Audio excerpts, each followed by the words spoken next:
Ladies and gentlemen, UFC 306 just wrapped up. Shevchanko O'Malley versus Merab Dvalishvili. I'm going to go through the entire card, giving you guys breakdowns on all the fights, starting with the prelims, ending with the main event. And if you guys enjoy, drop a like and a sub. Here we go. We're going to get right into it. I got some stuff to do in a little bit, so let's go. First fight on the card, Raul Rosas Jr. versus Arichi Long. Everyone thought Raul Rosas Jr., including myself, was going to finish Arichi Long with the choke. Arichi Long always shows that he has like a negative ground game. He's terrible on the ground. He can't get up. He can never. Usually, his submission defense looks terrible. Raul Rosas Jr. in the first round got really close with a rear naked choke. Arichi Long just got out of it, and then not one more time was Arichi Long ever in danger with a choke. Raul Rosas Jr. just sat on top of him basically for 3 rounds, won the decision. Arichi Long did clip him with some nice shots. It was showing that Raul Rosas Jr. clearly is relying heavily on his ground game. I think he's going to have some problems with the other 135ers. Like, dude, once you start getting to the top 10, these guys start... Like, he is still growing, right? Raul still has a lot of time to... Like, he still has another 3 years of growth at least. He's 19. Like... He has plenty of time to improve his game. I think he needs to work on his stand-up a little bit. Arichi Long was clipping him with some shots because Raul was just moving side to side, keeping his chin up in the air with his hands down. It was a little weird. But it was a good one nonetheless. For a minus 1,000 favorite, you'd think he'd go for the finish. You'd think he'd rush for the finish, and he'd constantly be looking for it. But it looked like he kind of stopped going for it within 2 rounds. He just kind of just wanted to get to a decision and get out of there. So, good win for Raul Rosas Jr., but I'd hope to see him get a finish over guys like that, especially guys who have terrible ground game that have no business being in there with guys like him. Next in the prelims, we have Joshua Van versus Edgar Chairez. This is a little bit scary. Joshua Van got dropped. He got hurt. Or no, did he get dropped? I don't think he did. He got hurt really bad by Edgar Chairez. Edgar Chairez putting the pace on him. Round 2, he comes out. Joshua Van fucking pieces up Edgar Chairez, starts wilting him away.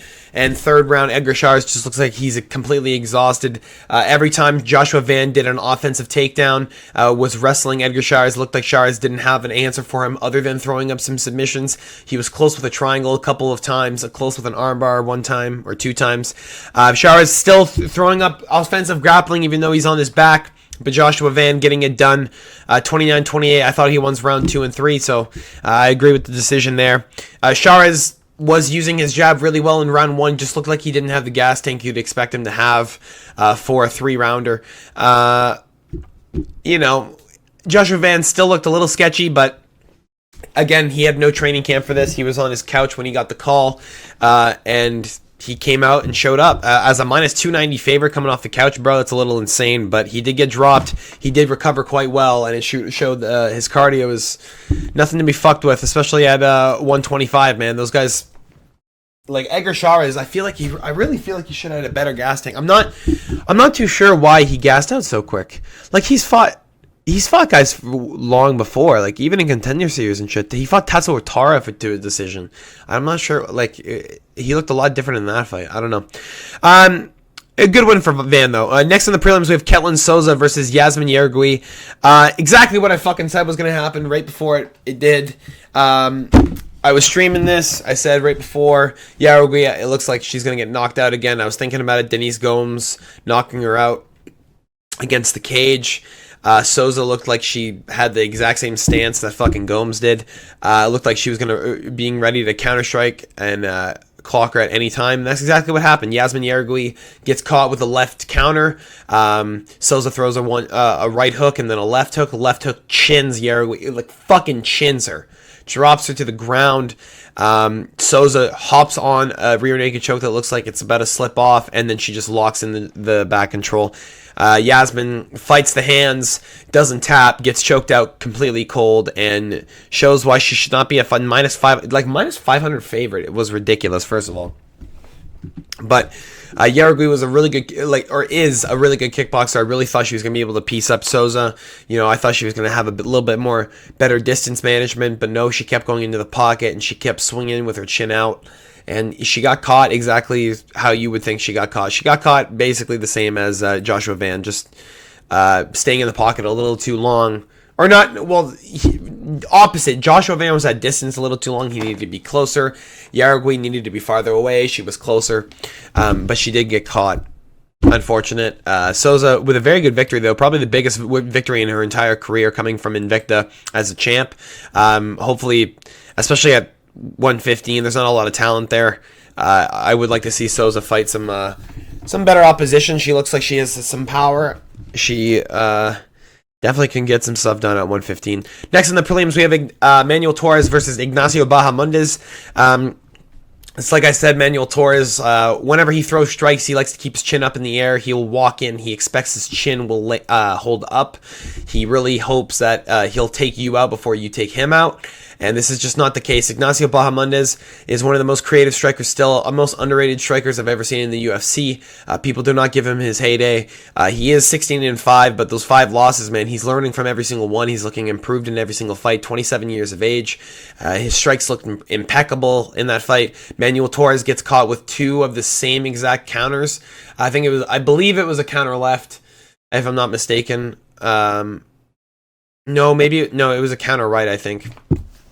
But he got caught with the same shot twice, gets dropped the first time, recovers very well. Very good cardio from Manuel Torres. Very, very good.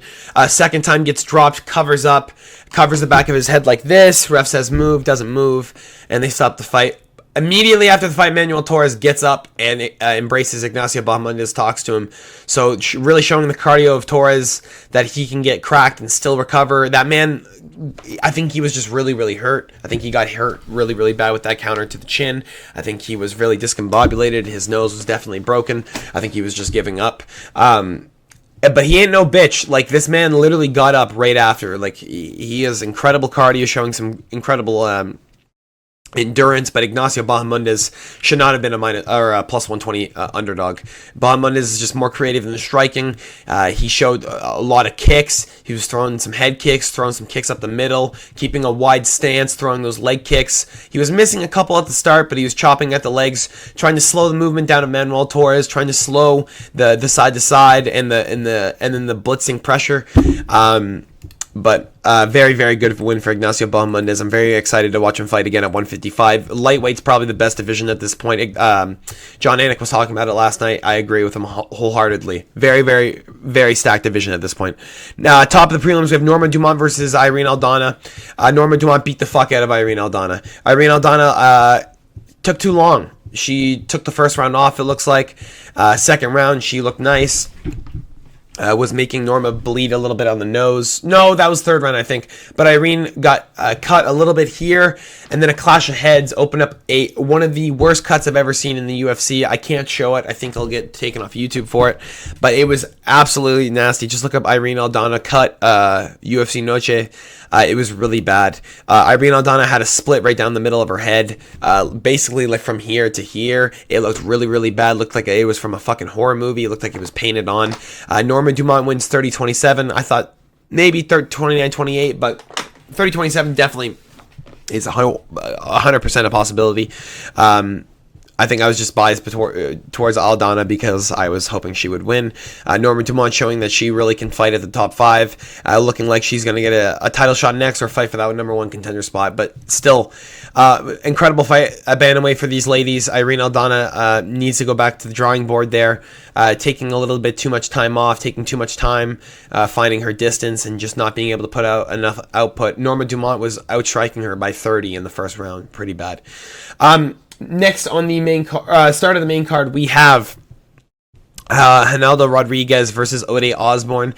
I had, or I guess not Ronaldo, it's Ronaldo. Whatever. I mean, they fucking go back and forth on how they pronounce this. Ronaldo Rodriguez, I thought he was going to get a submission or a knockout. I had under 2.5 rounds in this fight. I thought it was one of the best bets of the night.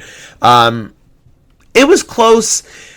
Ronaldo Rodriguez getting almost a rear naked choke, but Ode Osborne showing some grit. I think both guys was just a little gassed. Ronaldo Rodriguez was really looking for it. Just didn't have enough grit in his hands.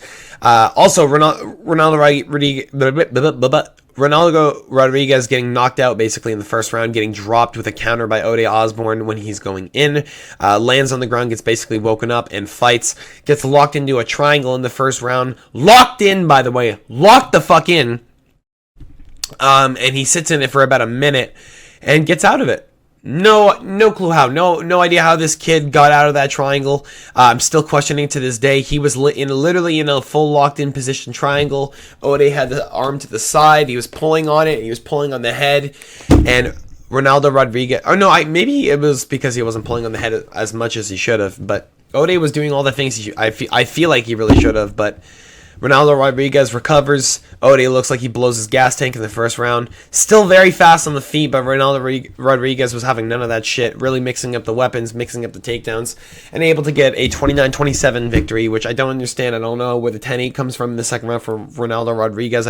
I agree with a 10-8 round for Ode. I mean, a draw makes more sense, but they gave it to Ronaldo Rodriguez on Mexican Independence Day. It is what it is. Very good win. I mean, I hit on a fucking parlay with it, so what am I going to complain about, right? Next on the main card, we have Daniel Zellhuber versus Esteban Ribovic. Daniel Zellhuber, I thought well, it was close. Round 1 was close. I thought Daniel won round 2. Round 3, very clearly Ribovic. 4th highest strike. What is it? I don't know why I can't speak right now. 4th highest significant strike count in UFC history in a round.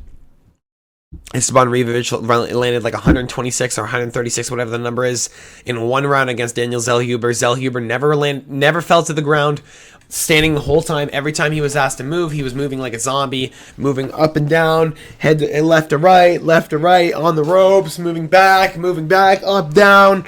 I could not believe that kid stood up. And stayed standing. Esteban Ribovic almost took him out. It looked like Ribovic, after not being able to get a knockout in the round 1, looked like he was having some trouble figuring out Zellhuber. 3rd round, clips him with a really nice overhand right. Stumbles Daniel. He's up against the cage, really moving. Jason Herzog, fantastic ref, perfect ref for that fight. Any other ref would have stopped it. Chris Staglioni could eat a dick and stop that fight. Mark Goddard would have stepped in and said, No, it's over, you got hit twice, it's over. Jason Herzog did perfect shit, told him to move, he moved every time, speaking Spanish, telling him to move, he moved. Very, very, very good fight. Could have been fight of the year in my opinion. It was fucking fantastic. Esteban Ribovic winning a split decision over Daniel Zellhuber. I thought Daniel won, but it is what it is. Esteban, the underdog coming from... didn't he just lose? He lost to Louis Krezabov, but he just came off a head kick knockout of Terrence McKinney. Right, I forgot about that. That's what I was bringing up last time on the predictions. Ribovic looked impressive. He looked like if he didn't get that kill shot, he looked a little lost. Oh, fuck. All right, guys, I'm back. That was my mother calling. We are back after... 6 hours of being away. We are in a different shirt, but we're going to continue going. I was saying Esteban Ribovic, I think if he didn't get that kill shot, he was looking a little bit lost. Daniel Zellhuber was really piecing him up in that 3rd round. He was really picking him apart, and I really think that, I think Daniel Zellhuber was winning that up until that point, and I think he might have won the first 2 rounds. I'm not sure, but split decision I felt was right, and I do believe Esteban Ribovic could have won on some scorecards. So... it is what it is, I can't complain too much. Congrats to Esteban Ribovic. Hopefully he gets a higher ranked fighter in the next fight, and Daniel Zellhuber still gets paid big bucks, because that was a fucking super impressive fight, and I think that might have been fight of the year in my opinion. That was an incredible display of heart from Daniel Zellhuber. Next on the main card, we have Diego Lopez versus Brian Ortega. I had T-City. I thought T-City was going to get dropped. I thought as soon as he got dropped, Diego Lopez was going to rush in for the kill shot and get strangled. Not what happened. Brian Ortega gets caught, eats a right hook, gets knocked basically unconscious, completely cold. Alex Volkanovski versus Ilya Tuporia style. And then the left hook on the way down wakes him back up. And Brian stays on his feet and recovers basically against Diego Lopez. It was still unfortunate he gets his left eye busted up in the first round. He tries to recover and bounce back in round 2, just doesn't have it. Tries to throw up some offensive grappling. Tries to take Diego out, just not working. His boxing's not on the same level. Diego did look like he was gassing a little bit. He did look like his gas tank was just showing some problems. It looks like if it was a 5-round fight, I'd be favoring Brian Ortega even heavier. I was really surprised that Brian Ortega didn't get taken out after that first round, though. I really thought he would have been more wobbled than he was. I'm very, very happy that he didn't get knocked out because I love him to death. But Diego Lopez looking very, very confident, looking very fucking impressive, dude. This kid's really a problem at 145. Brian Ortega he's still dangerous. He's just, I think he needs to take some time and work on the striking and stop. Like, he just rushes in too quick, man. He always leaves that chin exposed, and unfortunately, he's been getting dropped in a lot of fights. And I think he needs to deal with that problem first before he fights anyone in the top 15, because you can't go on a title run if you're getting popped like that, man. Like, Yair Rodriguez clipped him, but he gassed out. Like, Diego Lopez is gassing out. If it was a 5-rounder, I think it would have been a bigger problem, you know? But it is what it is. Brian Ortega loses, and Diego Lopez is looking like he's going to be the number 3 ranked featherweight in the world coming up next week. Co-main event of the evening. If you guys enjoy, make sure to drop a like and drop a sub. Alexa Grasso versus Valentina Shevchanko 3. Exactly how I thought it was going to go. Valentina Shevchanko just outboxing and out-grappling Alexa Grasso. Grasso looked awfully pissed off after that first round. She looked like, you know, she didn't really have anything for her. Like, Bullet was really, really just forward pressure. She was just trying to keep Alexa on the back foot. Really didn't want Alexa to, you know, be able to take some shots, or put some shots off, excuse me. But, like, I think she won 50-45. It was a very, very dominating performance by Valentina Shevchanko. And new. Really good for her. I mean, she's close to getting all the rubies, right? I'm not sure if the rubies reset, but she's one of the only fighters to almost get a full ring of rubies on her new UFC belt. Very impressive. Alexa Grasso, I think, needs to stop relying so much on what got her through the last 2 fights. Like, the last fight arguably went to Valentina Shevchanko. You can't be so cocky thinking that you're going to go in and throw the exact same shit out, which is exactly what she did. She didn't change up her game plan at all. It looked almost the exact same, just slower. And Valentina had a completely different game plan. She was just shooting constantly. She was trying to take her out. She was throwing nasty kicks, throwing very, very nice body work. She was mixing up the targets well. She was doing exactly what Valentina Shevchanko was known for before these last 2 fights, where she got choked out and then losing a draw. Arguably, that draw was not a fucking draw. I thought Valentina Shevchanko won that fight 49, or not 49 nothing. The fucking 10-8 in the 5th round or whatever it was for Alexa Grasso. Eat shit. I don't know what the fuck you're talking about. You're smoking crack, but whatever. I can't complain about everything. Main event of the evening. This is fucking depressing. Dvalishvili versus Sean O'Malley. Merab takes him out. Merab sits on him for 5 rounds. Sean looks really, really impatient after the 2nd round. Looks like he's just distraught, like he doesn't know what the fuck to do. I really thought Sean, having a wider base, being the taller guy, he was going to have a bit of an advantage when it comes to the takedowns. I thought he was going to be able to hold him off, get a whizzer, you know, stay upright. But no, he gets shoved against the cage. Merab just waits, explodes at him and gets him every fucking time. Every time he was getting him. And Sean just didn't arguably won one round, the 5th round. I don't know where 48-47 comes from. I wanted the guy to win so bad, but you can't get 48-47 to him. That's just fucking pathetic. The guys at the MMA lab really need to get to Sean, because they were saying in the corner, like, we're almost done this, champ. Just get through this last round. What the fuck are you talking about? You're down 4 rounds. Let's go. Put the gas on. You need a finish. You're the champ, bro. You're 18-0, arguably, you say, because you got hit in the perennial nerve. You call it a fluke. Where the fuck is the undefeated mentality, bro? You gave up after the 2nd round? Like, come on, man. 10 minutes in, you're already giving up, and you're a fucking 5-round fighter. Get the fuck out of here. Merab takes him to a decision. Really unfortunate. I mean, the new era starts. We have Merab Dvalishvili. We have Bilal Muhammad. We have Alex Pereira at lightweight. We have who's the guy at middleweight right now? Dricus Duplessis, like Ilya Tuporia. Changing of the guard is officially done, guys. Everyone you love has been changed out. And if you love these new guys, I mean, congratulations to you. But my favorite fighters are gone at this point. Maybe I'll be a Merab fan at some point, but holy fuck, that was a boring fight. I cannot believe how boring that fight was. Anyway, that's all I got for you guys today. Hopefully you guys enjoyed. That's all I got for you for the breakdown. UFC 306. Tuesday I will be doing a breakdown for the Contender Series card, seeing as we don't have a UFC card next week. But the week after I will be doing the card on, what is it? Let's see, 28th? The 28th of September, I will be doing that card. I'll also be streaming Contender Series maybe, and I'll be doing the best bets on Monday, which is tomorrow, the 16th. That's all I got for you guys. I'll see you later. Peace.